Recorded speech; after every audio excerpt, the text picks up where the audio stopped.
ફતેગંજ વિસ્તારમાં 31 ડિસેમ્બરને લઈ પોલીસ દ્વારા સઘન ચેકિંગ હાથ ધરવામાં આવ્યું હતું। 31 ડિસેમ્બરની ઉજવણીમાં કાયદો અને વ્યવસ્થાની પરિસ્થિતિ કથળે નહીં તે માટે શહેરમાં પોલીસ કર્મચારીઓ તૈનાત કરવામાં આવ્યા છે। એટલું જ નહીં, બોડી વોર્ન કેમેરા અને બ્રેથ એનાલાઇઝર સાથે પોલીસકર્મી તેમજ મહિલા ક્રાઇમની વિશેષ ટીમ તમામ ગતિવિધિઓ પર બાજ નજર રાખશે। 31 ડિસેમ્બરને હવે ગણતરીના દિવસો બાકી રહ્યા છે, ત્યારે વડોદરા શહેરમાં કાયદો અને વ્યવસ્થાની પરિસ્થિતિ કથળે નહીં તે માટે પોલીસ એક્શન મોડમાં આવી ગઈ છે।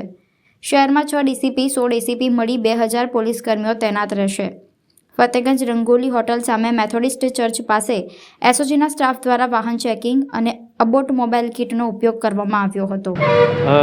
છેલ્લા 7 દિવસથી વડોદરા શહેર પોલીસ કમિશનર સાહેબશ્રીના આદેશથી શહેરના એન્ટ્રી પોઈન્ટો તેમજ જુદી જુદા ચોરાઓ કે જે વ્યૂહાત્મક રીતે અગત્યના છે ત્યાં વડોદરા શહેર પોલીસનું ચેકિંગ સતત ચાલી રહ્યું છે।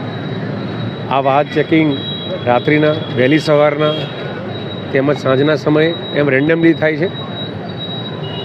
અસામાજિક તત્વોને ડામવા અમારો આ એક પ્રયત્ન છે, જે કન્ટિન્યુઅસ પ્રોસેસનો એક ભાગ છે।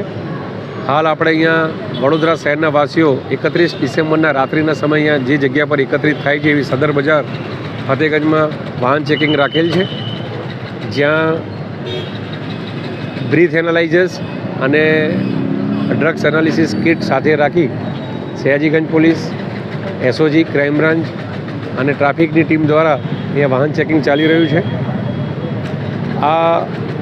આપણા માધ્યમથી અમે અપીલ કરીએ છીએ કે જીવન અમૂલ્ય છે, નશાથી દૂર રહીએ અને નવા વર્ષને આપણે ખૂબ સારા વાતાવરણમાં આવકારીએ।